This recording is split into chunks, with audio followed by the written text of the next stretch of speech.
Shabbat Shalom and happy July. Can you believe it? July 1st. July 1st is Canada Day. Happy Canada Day. July 4th is American Independence Day. Happy Independence Day. July 14th is Fête Nationale in France. Happy Bastille Day.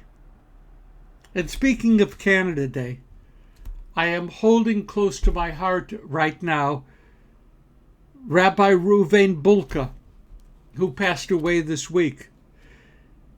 Dr. Rabbi Bulka was an Orthodox rabbi who served a major congregation in Ottawa. He was also my hand-in-glove partner and friend for many years when we served as chairs of the North American Cabinet of Israel Bonds. Over the decades, Rabbi Bulka became known as Canada's rabbi. You may ask why. As Prime Minister Trudeau tweeted this week, Rabbi Bulka inspired Jewish Canadians and people across the country to live with optimism, humility, and devotion to kindness. And thanks to his tireless efforts, Canada was the first country to create a National Kindness Week. Rabbi Bulka was alive when the bill instituting the holiday was formally adopted in June. It will be observed for the very first time next February, a National Kindness Week. Imagine that. I wonder how many countries outside of Canada could have pulled that off. Zecher Tzadik Livracha. Our Sedra is Pinchas, Numbers 25:10 and following. So much is going on here. A census in the 40th year of wandering, a clarification of the annual ritual calendar. Most importantly, the foundational, powerful story of the daughters of Salafchad, Benot Salafchad, who fought for and won a battle for women to possess the right to inherit property. And then, in our Sedra, there was Pinchas. And let me cut off all concerns right here. No, unlike my little celebrated efforts to partially rehabilitate Korach and Balaam, I will not be making the same effort on behalf of Pinchas. In my eyes, Pinchas is not a role model for future generations. Now, people will differ on a lot of things. I get that. Maimonides called for human beings to seek out the Shvil HaZahav, the golden path. As Rabbi Berelwein wrote, Rambam warned that extremism negates tolerance, increases hatreds, and brings about verbal and physical abuse, and inevitably violence as well. The early Greeks had a similar attitude that ultimately burgeoned into the writings of Aristotle. Do you remember the ancient Greek myth of Daedalus and Icarus? Daedalus built feathered wings for himself and for his son Icarus so they might escape from King Minos of Crete. Daedalus warned his son to fly the middle course between the sea and the sun's heat.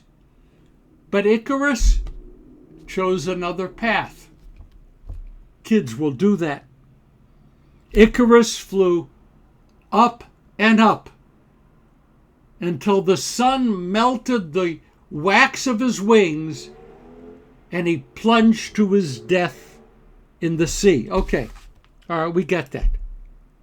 But extremism can still be very attractive to some people, maybe to many people. The extremists, great benefit, can hold on to their hatreds, prejudices, and frustrations without hesitation. In that sense, Extremism can be quite comfortable and uncomplicated. Life is either black or white, up or down, hot or cold. Life is easy. Socrates knew that. Aristotle knew that. The author of Ecclesiastes knew that when they wrote, "Be not righteous over much," and added, "Be not overmuch wicked."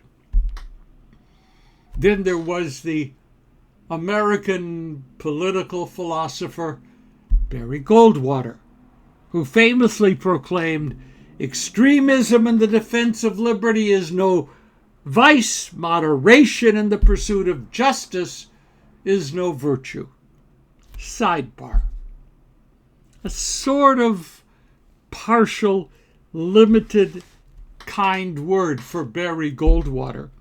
He was stating that there are causes for which one must fight relentlessly, like for small government, like to defeat a military aggressor, and also like to defend the status quo in race and gender relations, and to maintain the manner in which our national resources are distributed. In his speech, at its core at least, there was not a call for violent vigilantism. Okay, Aristotle, Maimonides on the one side, and on the other side, Pinchas, and to a degree, Barry Goldwater. Balaam had supposedly enticed the Israelites into adulterous relationships with Moabite women. This was a huge deal. No doubt about it. In the midst of this destructive decadence, a young Israelite leader carried out an act of brazen immorality. The people were astounded. Moses was beyond consoling. God, as is the divine wont, sent a plague. It was then that Pinchas, grandson of Aaron, picked up a spear and plunged it into the man and the woman. The author of this passage in the Torah fell all over themselves in speaking about God's approval and what rewards awaited Pinchas for what he had done. Listen to this. Quote, "I grant him my brit shalom, my pact of peace. It shall be for him and his descendants after him a brit of kahuna, a covenant of priesthood for all time. Pinchas and his families will be kohanim forever, not bad." The story of Pinchas's immoderation deeply troubled some of the rabbis. They put all of their rhetorical and midrashic skills to work to somehow neutralize Pinchas's zealotry. Remember, they couldn't obliterate the literal text. They had to work with it. So, Pinchas got God to moderate the divine rage. That's worth something. And what the text really meant by the brit shalom granted by God is that God slipped Pinchas the equivalent of some Prozac or Celexa so that he could regain behavior over his control. And that's good counseling. That's okay. Very therapeutic. Or the rabbis would then weave a midrash about how later on Pinchas's zealotry, his extremism, became dangerous beyond all control. Or that while it's true that Pinchas saved many lives, it ultimately is true that Pinchas cost many lives as well. So where does that leave us on Canada Day and July 4th and Bastille Day? Even as we note that Kindness Week will be observed next year in our northern neighbor. Where does it leave us? There are evils in the world, all kinds of evils.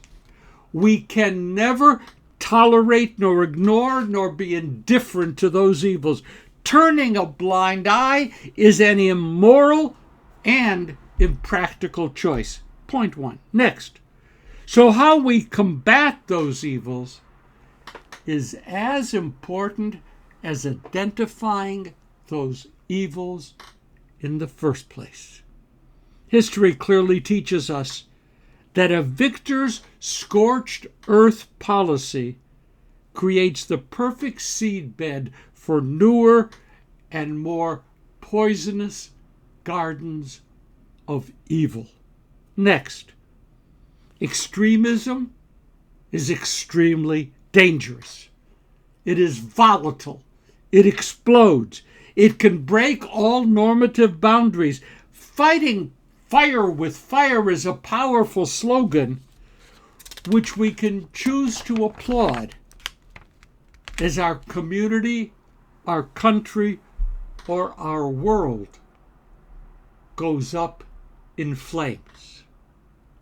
Canada Day, July 4th, Bastille Day next year, Kindness Week. My friends, a just and caring world will not simply fall into our waiting hands.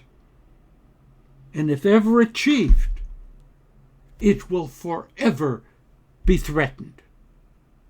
For all of his noble intentions, Pinchas is no role model. Neither was Icarus. Our struggles for tikkun olam must be carried out with ethical sensibilities, even though rage is all around us. We must not fly too close to the sun, or the wax will melt and we will plunge into the sea. Even for the noblest of reasons, don't get too close to the sun. That's it. Shabbat Shalom. Shabbat Shalom, and looking forward to seeing you next week.